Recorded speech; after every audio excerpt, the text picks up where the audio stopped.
On se concentre sur le débat. Je vous le dis, je suis là pour choquer. Si tu me dis que Rudy Garcia, il a le niveau pour entraîner le Napoli, alors Balerdi, il a le niveau pour jouer au Real Madrid. Onana à Monaco, je prends. Avec parce comme que non. Le truc, c'est qu'à Marseille, lancer des jeunes, avec la pression du vélodrome, déjà que les mecs de 30 ans, ils se font dessus, alors t'imagines quand t'as 15 piges. De Laurenti pense que le mec, il dépense 1 euro, il meurt. Je suis allé me faire la compil de Zabardi. La compil a duré 2 minutes, il n'y avait pas grand chose. C'est souvent les 3 bonnes tacles qui revenaient. Je me suis dit, attends, il y a que ça dans une compil. là, ce soir, tu vas me dire, après un 4-0, là, tous les recruteurs, ils vont dire, ah non, franchement, les joueurs de l'OM qui, en plus, sont mis sur le marché. Donc c'est un match, et on achète les mecs. On dit pas n'importe quoi. Et on est en fin de mercato. Alex Ferguson, c'est juste un Giroud qui a eu beaucoup de moyens. C'est pour ça qu'il a réussi. Pendant des années, on se faisait dérouiller à chaque gros match. Ça fait penser à Rudy Garcia. Le match, il va débuter. Les 11 sur le terrain, ils vont se caguer dessus. On va sortir les pop-corn, on va observer tout ça. On va mourir, on va tous mourir. Moi, j'y crois pas. On va se faire éliminer comme des j'en suis sûr. Si t'enlèves le championnat anglais, allemand, espagnol, italien, portugais, lituanien, la Ligue 1, c'est le meilleur championnat européen. Moi, je prône la philosophie d'avoir la balle, donc moi, je me renierai pas et machin. Ok, pas de problème. Ah, regarde le résultat. T'as foiré ta préparation, ton approche tactique, elle est ratée. Les autres ont pris confiance. Merci, au revoir.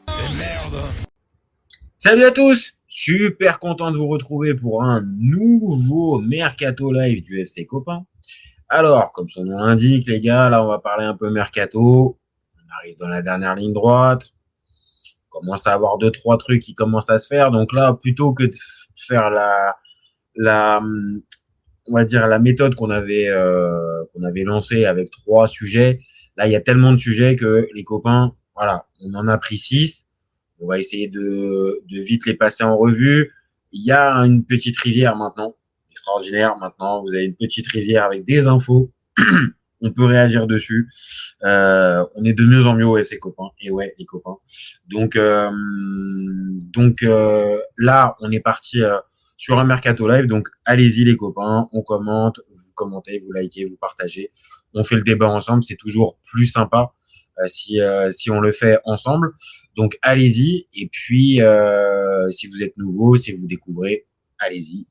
Pareil, commentez, likez, partagez. Et puis, vous pouvez aussi vous abonner. C'est ce qui nous donne de la force. C'est ce qui nous donne envie de continuer, les copains. Bon, alors, la première info qu'on va prendre dans le Mercato Live. Je pense pas on va y passer longtemps, mais j'avais juste envie d'en parler 2 minutes, en fait. Parce que ce joueur, en fait, m'éclate, en fait. Ce joueur m'éclate, je comprends pas. On va parler d'Axel Disasi. Et on va juste se redire que, en fait, ce joueur-là, hein, international français, hein, j'invente rien, hein, international français, ce gars, il a la particularité depuis 3 ans de faire son 3e club, quoi. Et vraiment, j'étais déjà pas extraordinairement, on va dire, impressionné par le joueur. Je l'ai toujours trouvé très moyen, perso. Mais là, de le revoir encore en prêt, franchement, ok, hein, peut-être que le salaire est là.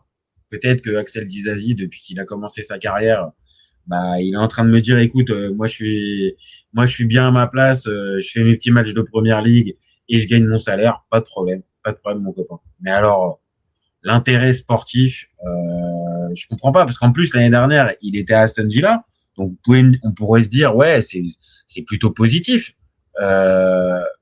Mais au final, les gars, je suis désolé, hein, mais ouais, je sais pas où va ce joueur, en fait.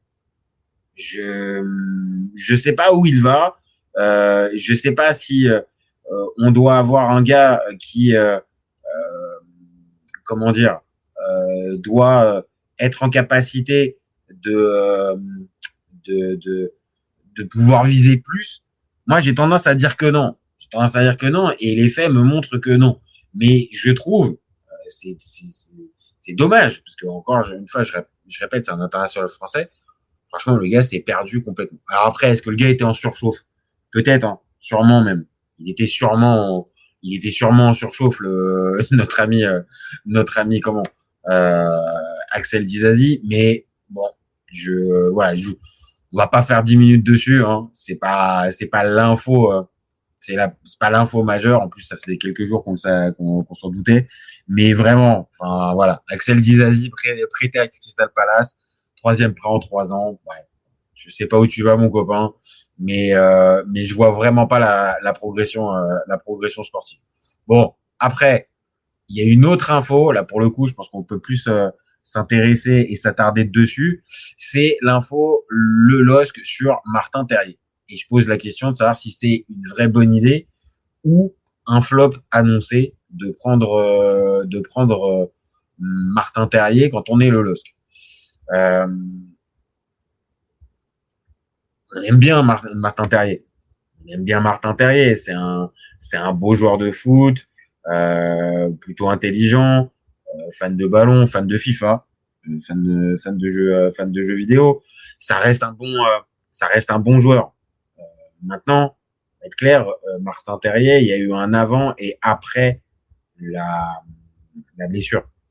Donc, la fameuse saison 2021-2022, quand il nous fait, je crois que c'est la 20aine de buts en Ligue 1, ce joueur-là, je pense qu'on a tous pensé qu'il était peut-être capable de pouvoir justement aller plus haut que Rennes et de franchir vraiment un palier. Alors, on pourra se dire que d'un côté, du côté du Bayer Leverkusen, il a passé un cap. Il a passé. Mais de l'autre, je vais pas vous mentir,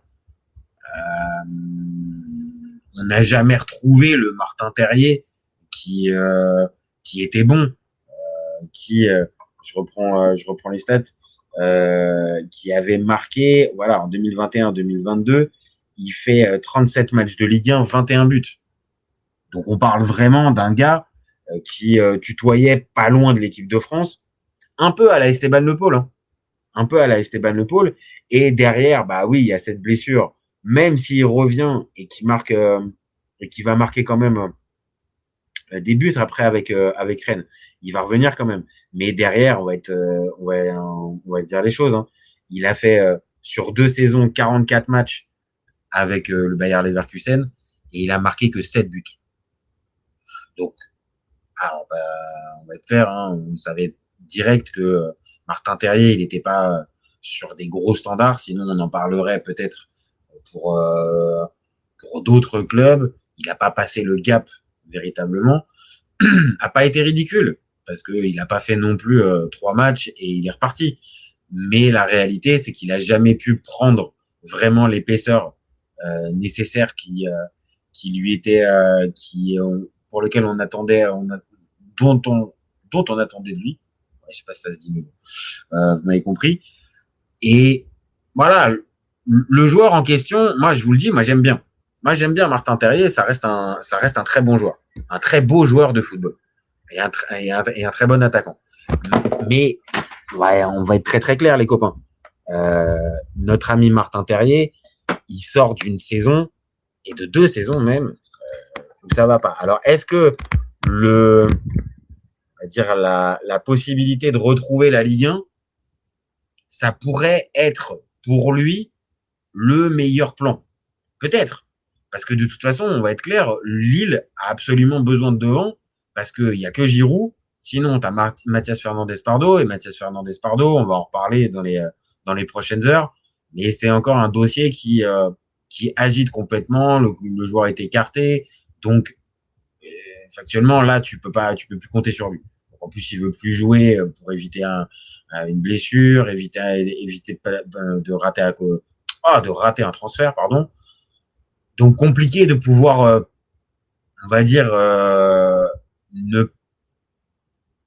compter sur Mathias Fernandes-Pardo. Peut-être que d'ici la fin du mercato, Lille l'aura encore, mais là, tu es obligé quand même d'aller sur quelque chose. Et évidemment, Martin Terrier, alors, je vous dis pas que c'est le pur neuf, hein. C'est pas le pur neuf, c'est pas le joueur, je dis à la Olivier Giroud. Il a un autre profil, mais il peut largement faire l'affaire. Maintenant, attention, hein, Lille, ça tente un peu un recrutement un peu comme ça. Alors, il n'y a pas eu que ça, hein, mais on sait qu'il y a par exemple un Tanguy Nianzou qui est à la relance complet. Attention à pas trop, on va dire, miser que sur des profils revanchards. Maintenant, ça peut aider, hein. Ça peut largement aider. Et je comprends aussi que Lille a pas envie de surpayer les joueurs devant. Mais voilà, la réalité, c'est que t'as pas de numéro 9 au moment où on parle pour Lille. Donc Lille, si tu vas récupérer un Martin Terrier, voilà, Martin Terrier, ça va pas coûter 25 millions. Donc t'as un joueur qui connaît la Ligue 1, qui peut s'offrir on va dire un dernier gros challenge en Ligue 1. Moi, j'ai envie de dire que ça peut être une vraie bonne idée et tu peux avoir un gars, alors à l'image d'un Giroud. Maintenant, attention, hein, Giroud, je l'avais précisé l'année dernière, Giroud, ça a pas mis ses 10 buts en Ligue 1. Mais la saison a été positive, il y a eu des buts importants, même en Coupe d'Europe. Donc ça peut peut-être faire un Giroud. Maintenant, c'est pas les mêmes profils, je l'ai dit, c'est pas les mêmes agents plus non plus. Donc attention à pas trop se tromper. Mais Martin Terrier qui n'a que 29 ans. Vous voyez, c'est pas Giroud 40. Donc ça peut être un joueur sur deux saisons qui peut t'apporter oui, peut-être la dizaine de buts. Et du côté de Lille, au moment où on parle, tu les as pas forcément, ces joueurs-là. Il y a des joueurs en devenir, il y a des jeunes pousses, il y a le Unal, je crois qu'on dit, Unal, qui est arrivé cet été. Il y a des jeunes dans le centre de formation. Il y a même un Thiago Moraes. Il y a quand même des joueurs intéressants. Vraiment, il y a des Félix Correa aussi qui est intéressant. Il y a de la qualité, mais il te manque voilà ce type de joueur qui peut te marquer les buts. Donc moi j'irais plus, moi les copains, je vous le dis, j'irais plus sur la bonne idée pour notre ami Martin Terrier à Lille. Moi je pense que c'est une bonne idée de la part des Lillois. Maintenant bien sûr, hein, faut voir le tarif. Faut voir à quel niveau Lille se retrouve dans un bourbier. Enfin, quand je dis bourbier, qu'on s'entende bien, hein. C'est-à-dire de pas se retrouver avec un joueur invendable qui pourrait très vite devenir un boulet dans les prochaines saisons. Mais je pense que notre ami Martin Terrier à Lille, si tu arrives à négocier aux alentours de 5-6 millions, pour moi, ça s'apparente à une bonne idée. Bon, on a des petits soucis avec le bandeau, hein. Donc là, vous le voyez en dessous. C'est tombé il y a quelques dizaines de minutes. Nouvelle offre de l'AS Roma pour Malik Fofana. Donc ça se profile un peu. Apparemment, le joueur aurait accepté la destination. On a bien vu hier, hein, moi c'est juste ma lecture, mais on va dire l'attitude qu'il a pu avoir à la fin du match en restant plusieurs minutes sur la pelouse après les incidents et tout ça. Ouais, pour moi, j'avoue là ça sentait vraiment, je veux en profiter d'une dernière fois du stade mais voilà. Donc on verra.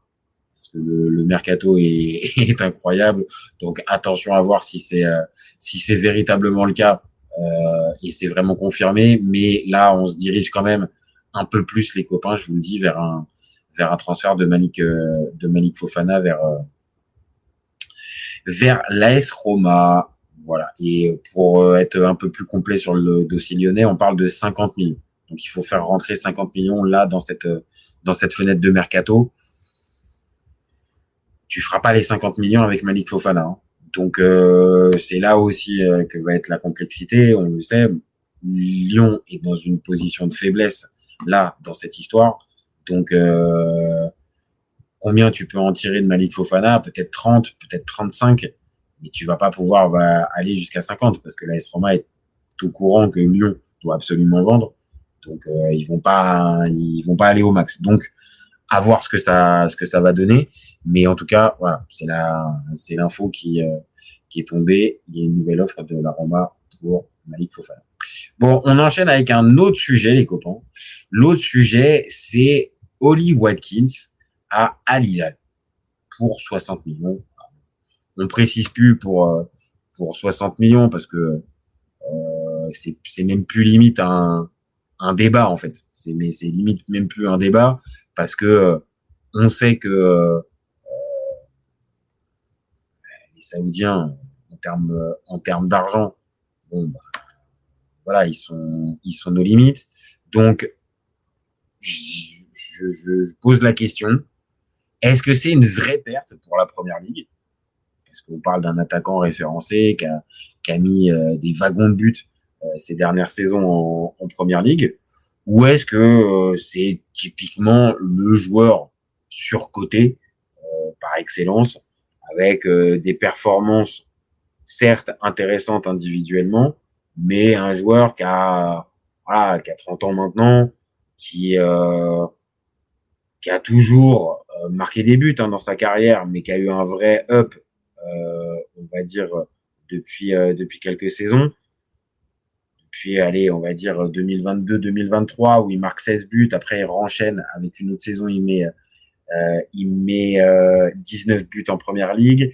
Et ensuite, une dernière saison, en 2024-2025, 16 buts. Et la dernière saison, 16 buts aussi. Donc, on parle d'un gars régulier. Voilà, on va pas se mentir, on parle d'un gars régulier. Donc, c'est pour ça que je pose la question, est-ce que c'est une vraie perte pour la Première Ligue, ou est-ce que c'est un joueur surcoté? Moi, je suis entre les deux. C'est pour ça que je pose aussi un peu la question. Je lui vois des qualités, forcément.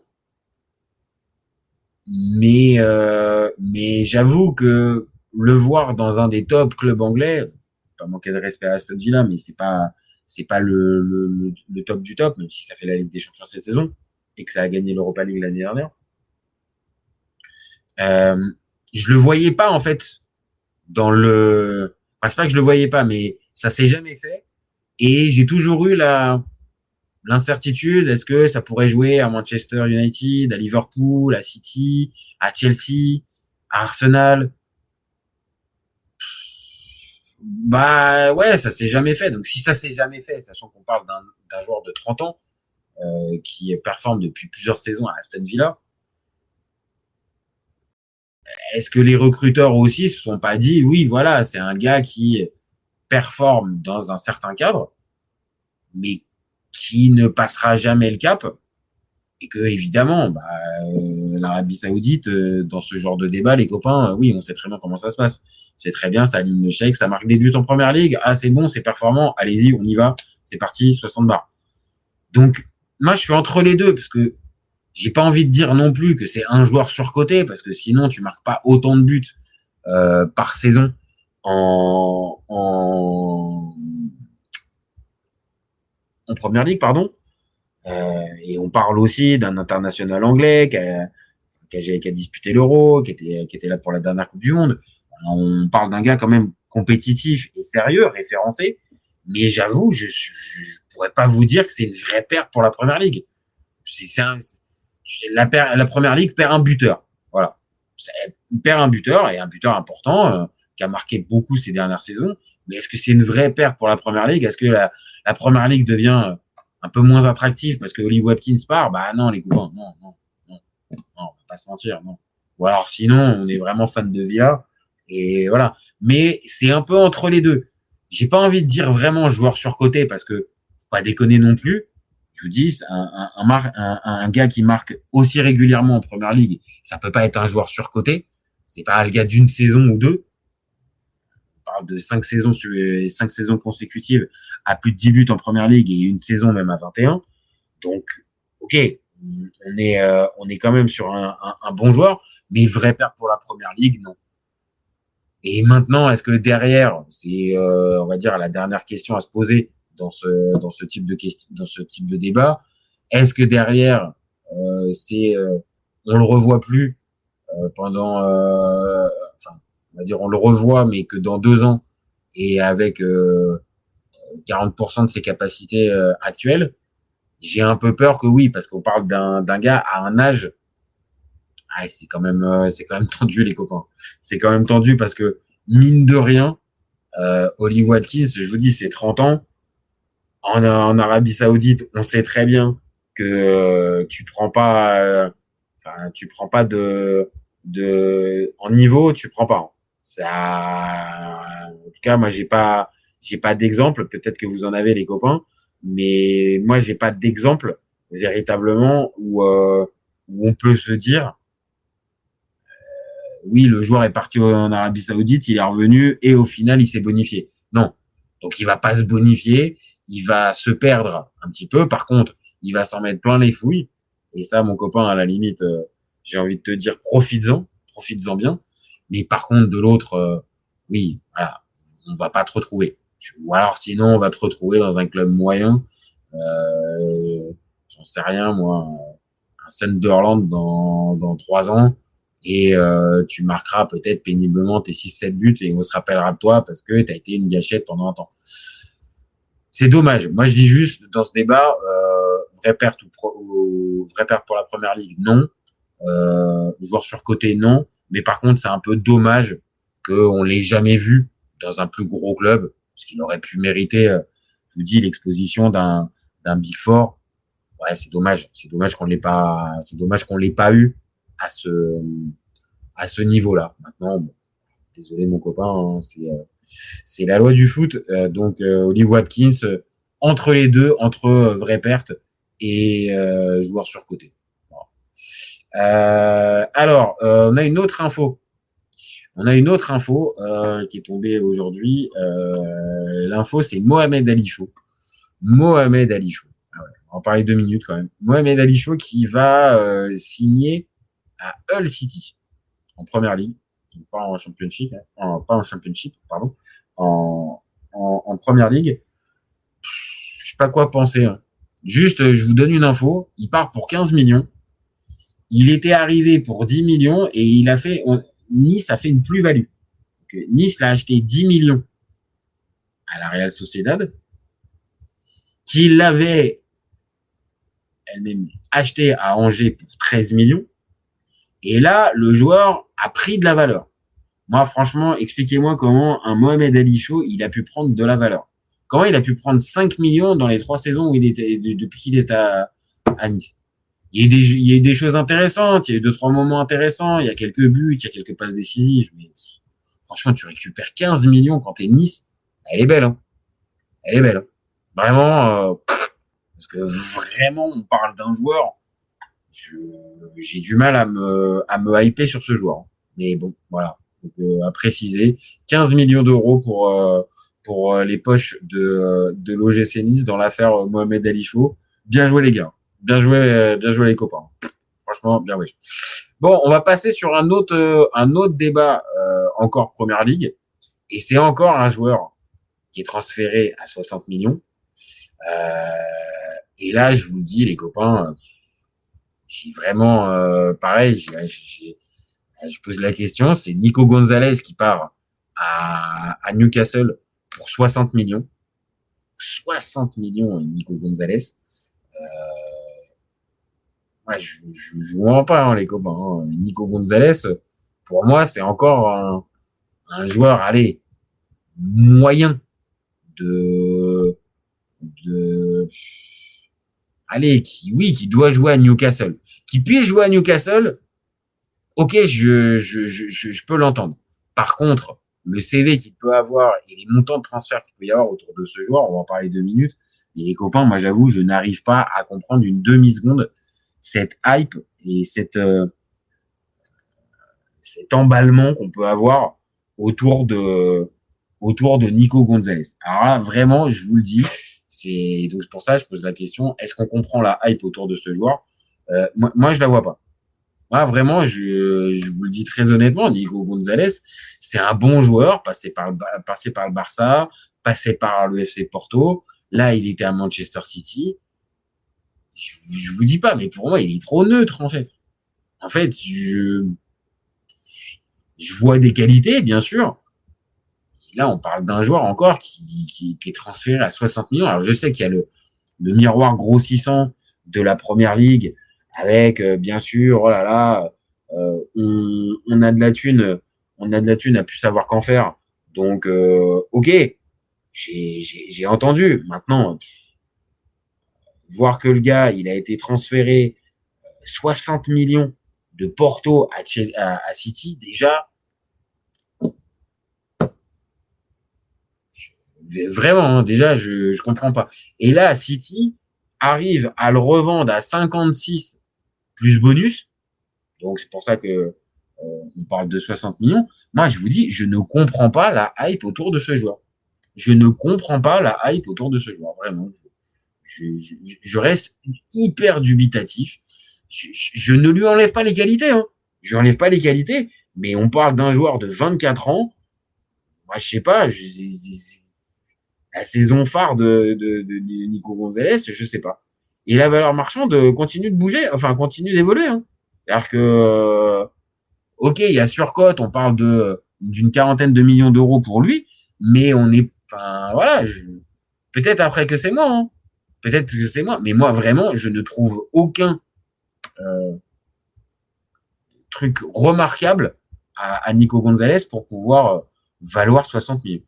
Donc moi, pour moi, j'avoue, les copains, moi, je pige pas, quoi. Je ne pige pas du tout cette hype totale pour Nico Gonzalez. Donc c'est encore, hein, la magie de la première ligue. On arrive à te vendre des joueurs à des tarifs mais exorbitants. On a parlé tout à l'heure du montant de transfert de cet été, des transferts max de cet été. Je vous le repartage, hein. On en a parlé tout à l'heure pour le dossier Boady. Les copains, on est sur les top 10. Il y a 8 joueurs qui sont transférés de première ligue et t'en as que 2 qui arrivent au Real. Yann Diomandé pour 125 millions et Anthony Gordon au Barça pour 80 millions. Sinon, tout le reste, c'est pompé par la première ligue. Morgan Rogers, 138, Elliot Anderson, 135, Sandro Tonali, 108, Mateus Fernandez, 99, Ayoub Boadi, 95, Savigno, 87, Bruno Guimaraes, 87 et Carlos Baleba, 76. Franchement, les gars, on peut me dire tout ce qu'on veut, hein, mais vraiment, ils sont complètement ils sont ailleurs, quoi. Enfin, là, je crois qu'ils ont à eux seuls dépensé plus que la Bundesliga, la Liga, la Première Ligue, la Serie A, la Ligue 1 réunis. Enfin, on est sur des niveaux qui sont abyssaux en termes d'écart. Donc forcément, c'est pour ça que un Nico Gonzalez, ça choque pas en Angleterre de voir ce joueur-là à 60 millions. Mais 60 millions, je rappelle, hein, un club comme l'OM, alors ok, je sais très bien, je regarde ça avec le miroir grossissant de la Ligue 1, mais un club comme l'OM, son record de transfert, c'est 35. Hein.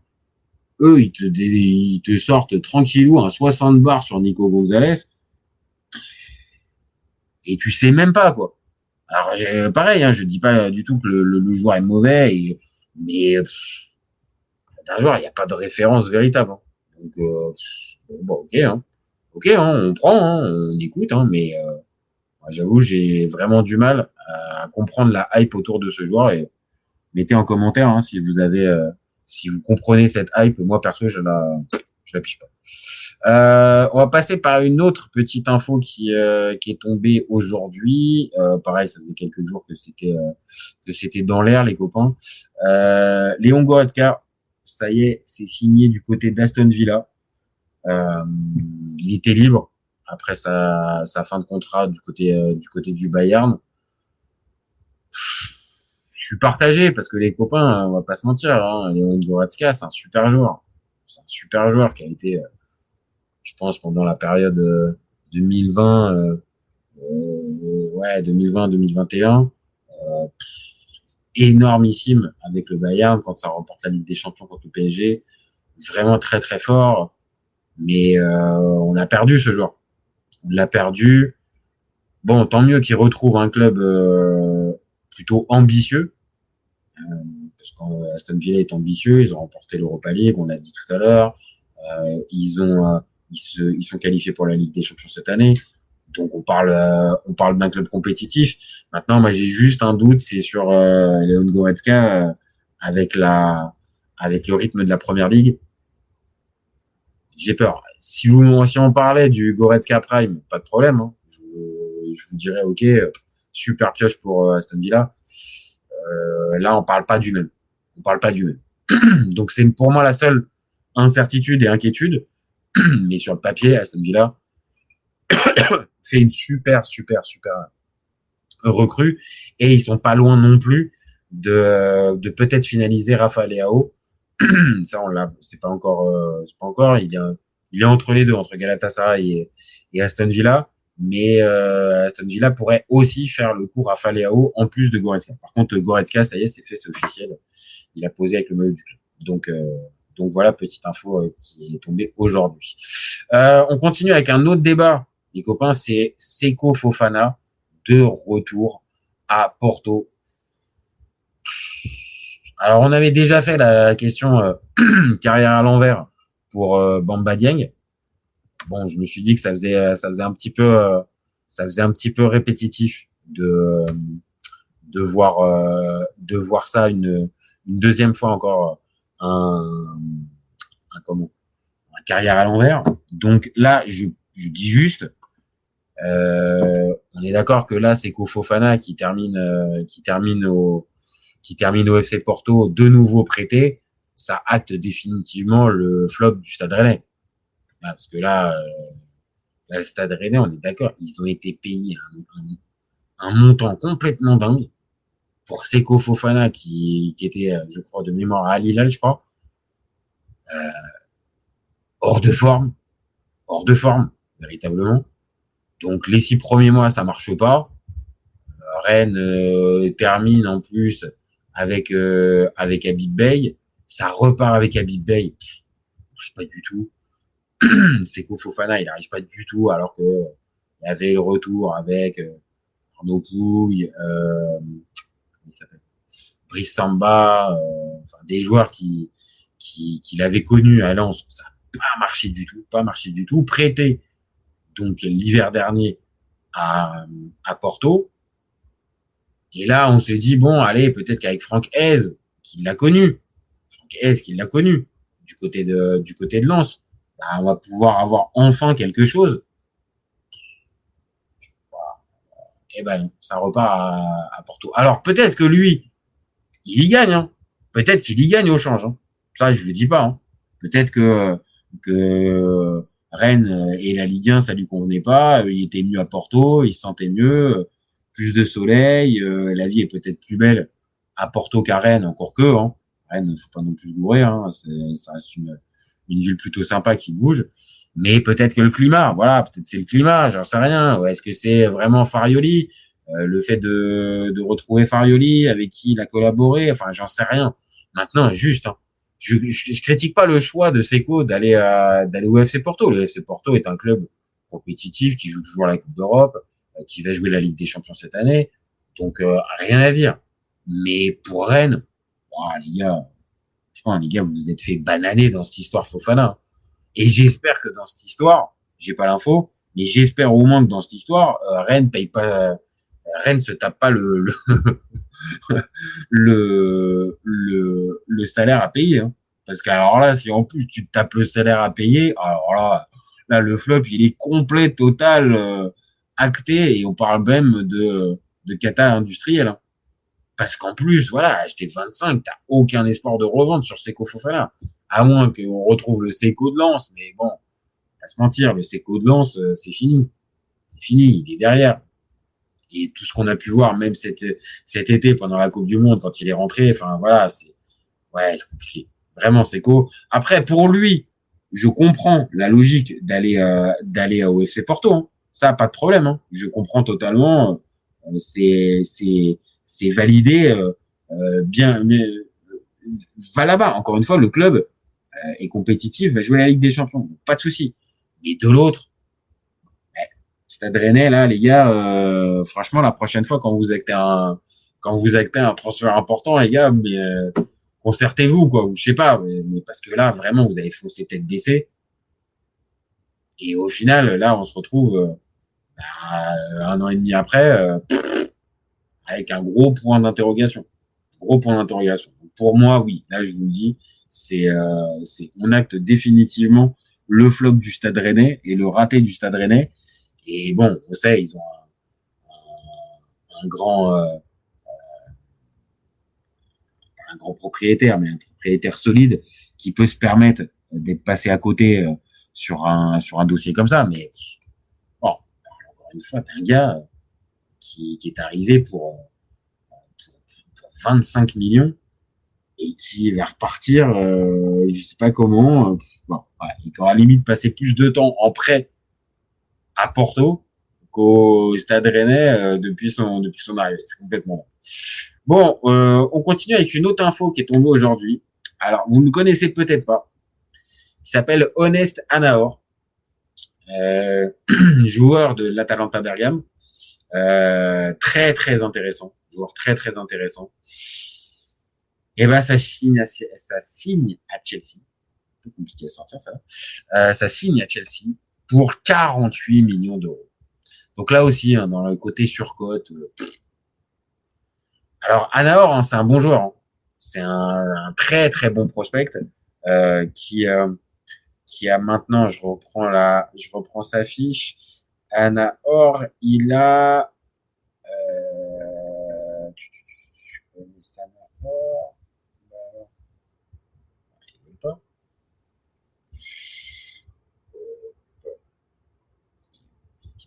Bah alors. Ah, il est déjà mis à Chelsea, non? Ah. Ouais. Je crois que oui, Chelsea déjà. Pardon, les copains. Hein.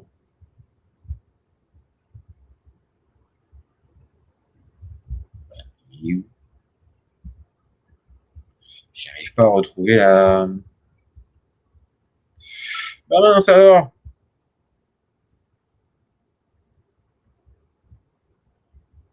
Ah, bah si, voilà. Voilà, 18 ans, pardon. Ouais, je cherchais l'âge. 18 ans. Et en carrière, voilà, c'était ça. Il nous fait une saison véritablement pleine du côté de l'Atalanta l'année dernière, dans une saison un petit peu bizarre parce que il y avait eu le départ de Gasperini, Juric qui commence, puis après on enchaîne avec Palladino, ça reprend mais compliqué, mais il fait partie vraiment des joueurs intéressants qui avaient progressé. Alors ok, il ne marque qu'un seul but en 35 rencontres, mais vraiment un joueur très très intéressant, capable plutôt de jouer sur le côté. Je sais pas si axial, non, pas trop. Il est plus, ouais, c'est plus un joueur piston, ouais, on va dire plutôt piston. Voilà. Je regarde ce nombre de matchs, ouais, 22 matchs de Serie A l'année dernière. Vous allez sûrement le connaître parce que c'est un très bon joueur et que si vous suivez pas la Serie A, vous ne l'avez pas forcément. Mais Anaor, ça va vraiment pour moi être une des bonnes pioches. Maintenant, attention, ça signe à Chelsea. Et Chelsea, c'est un peu un cimetière des éléphants. Donc, très, très compliqué pour arriver à faire une place. Mais je vous le dis, ce joueur-là, s'il est épargné par les blessures et tout ça, je pense que Xabi Alonso va vraiment l'utiliser très rapidement. Puis bon, 48 millions. Mais Chelsea, c'est vraiment incroyable. Un club qui fait même pas la Ligue des Champions, ils peuvent arriver à poser mais des fortunes. C'est incroyable. Voilà. Bon, maintenant, on passe au dernier petit sujet de ce petit Mercato Live, les copains. Le dernier sujet, c'est Orlando Gil au LOSC. Et je pose la question de savoir si le gardien paraguayen va mettre Berke Hauser sur le banc ou si là, ça veut dire gentiment Hauser, ça serait bien que tu partes rapidement. Moi, je vous le dis, je l'ai découvert Orlando Gil comme beaucoup j'ai bien aimé, malgré, on va dire ça comment, dire sa sélection et ce qu'a fait sa sélection justement. Je trouve que c'était un bon gardien. Je m'explique. Il a été particulièrement intéressant pendant le match, moi, que j'ai vu vraiment où il a été très bon, c'est contre l'Allemagne. Contre l'Allemagne, vraiment. Alors, je sais qu'il a été bon contre la France. Je sais, il a fait son match, il a gagné du temps, comme tous les autres catcheurs paraguayens, ça c'est normal. Mais surtout, moi, j'ai trouvé un gardien sur sa ligne super solide. Vraiment très solide. Et je le connaissais pas avant, je suis très honnête, avant la Coupe du Monde. Et comme pour plein de joueurs, quand on les découvre sur le terrain, on va regarder un peu le CV, on va regarder un peu, est-ce que je suis passé à côté. Donc on parle pas forcément d'un phénomène. Il a 25 ans, je crois. Il était à San Lorenzo l'année dernière. On n'était pas sur un gardien, on va dire sur les radars. Mais peut-être que l'exposition de la Coupe du Monde lui permet, en fait, de pouvoir montrer ses qualités un peu plus qu'à San Lorenzo. Là où peut-être il aurait grimpé encore dans l'échelon national argentin, peut-être dans quelques années aller à Boca ou River.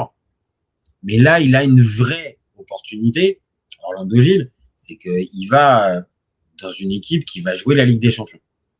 Et derrière, tu fais Ligue des Champions, tu fais Coupe du Monde, Ligue des Champions, ta carrière, elle peut changer. Véritablement, elle peut changer. Parce que, on va être très clair, moi je pense que j'étais pas le seul avant le début de cette Coupe du Monde à ne pas connaître Orlando Gil. Et si, imaginez qu'il arrive à nous faire une belle campagne de Ligue des Champions, je dis pas un stade, mais particulier pour Lille, mais juste que lui fasse une belle participation en Ligue des Champions, sa carrière, elle change. Hein. Et on parle d'un joueur qui était un peu un no-name avant le début de la Coupe du Monde, donc il y a encore quelques mois. Maintenant, l'autre question qui est à se poser dedans, c'est Berkehauser. Il y a eu tout un tas de moments fous avec Berkehauser, notamment le fameux match contre l'AS Roma où en termes de penalty, je crois qu'il en sort 3, je crois. Enfin, c'est complètement dingo, parce qu'il y en a un qui a retiré, je crois, de mémoire. Moi, je suis pas véritablement convaincu par Hauser. Maintenant, je sais qu'il a fait le taf, que Lille en a été content. Maintenant, s'ils ont été se mettre sur Orlando Gil, c'est qu'il y a une raison. Donc, est-ce que c'est pour favoriser le départ de Hauser que tu vas chercher justement un Orlando Gil, ok? Est-ce que c'est juste pour faire la doublette? Ça m'étonnerait quand même. Je crois quand même pas que Lille soit à ce niveau-là, en mode il nous faut 2 gardiens super compétitifs pour pouvoir faire toute la saison. Ça pourrait s'entendre, hein. Il y a des exemples qui peuvent aller dans ce sens-là. Maintenant, j'ai quand même du mal à y croire pour Lille, la volonté d'aller chercher un deuxième gardien pour le mettre en concurrence avec Hauser. Donc pour moi, c'est pour le mettre dehors. Pour moi, c'est pour faire la saison avec lui. Et entre les deux, moi, je vous le dis très clairement, de ce que j'ai pu voir pendant cette Coupe du Monde, on met de côté l'affect paraguayen avec le catch. Pour moi, Gilles me paraît plus solide. Et là, tu en as besoin parce que Lille va jouer en Ligue des Champions, va affronter des adversaires prestigieux et tout ça. Pour moi, Gilles, ça correspond au bon gars, au bon endroit, au bon moment. Alors attention, hein, peut-être que ça peut être un feu de paille juste pendant la Coupe du Monde. Hein. Mais pour moi, je pense pas. Donc moi, je pense au contraire que le gardien paraguayen, c'est une bonne info pour Lille, et ça va mettre un Berkehauser sur le départ. Bon, on termine ce petit Mercato Live avec 2 petites infos. Les 2 petites infos, c'est Como qui signe 2 joueurs aujourd'hui. Il signe Samuele Ricci de l'AC Milan, international italien, qui vient pour 25 millions d'euros. Alors il y a prêt payant avec option d'achat obligatoire, option en tout à 25 millions. On vous la simplifie. Dommage, des regrets en tant que supporter de l'AC Milan de ce départ de Samuel Ricci. Il a jamais réussi à trouver sa place. Alors avec Allegri, compliqué, qui ne jurait que par Modric et Rabiot et Youssouf Fofana. Il a été le sacrifié, il a joué. Maintenant, je pense que c'est dommage parce que ça reste un très bon joueur. Maintenant, à Como, il va jouer. Il va avoir une belle exposition. Il va jouer la Ligue des Champions aussi là-bas. Pour moi, c'est pas une régression en soi, parce que Como même si c'est un petit club à l'échelle italienne, ça reste très compétitif et ça se veut très compétitif sur cette année de Ligue des Champions. Donc très bonne opération pour les deux. Milan récupère à peu près l'argent investi sur lui. Comme récupère un international italien jeune avec encore marge de progression, donc tout le monde est content. Maintenant, on verra ce que ça va donner, mais en tant que supporter de l'AC Milan, oui, un petit regret parce que je pense qu'il aurait pu faire mieux. Et puis l'autre info, c'est Moise Kean. Moise Kean qui lui vient pour 35 millions. Donc là, c'est un prêt payant de 10 millions plus option d'achat obligatoire là également de 25 millions d'euros pour Moise Kean. Donc ça fait une opération à 35 et il y a même des bonus. Moise Kean qui sortait d'une très belle saison avec la Fiorentina. Est-ce qu'enfin il a passé le cap? On va voir. Il y avait certains clubs, il y a même la Juve qui s'était intéressé à lui sur la fin de mercato. Je voulais vraiment pas qu'il y aille parce que ça avait pas marché là-bas et je pense que une autre destination c'était bien. Donc très bien l'idée d'aller à Como, qui va miser aussi sur 2 internationaux italiens. Ça fait pas de mal, eux qui étaient un petit peu en dehors des joueurs italiens. Là, il y a 2 internationaux qui arrivent directement, et des joueurs importants, parce que ça soit Moise Kean, qui est l'attaquant de cette sélection italienne, ou Samuel Ricci qui peut rentrer dans la rotation et peut être important. Oui, il y a des choses qui vont pouvoir être positives pour l'Italie.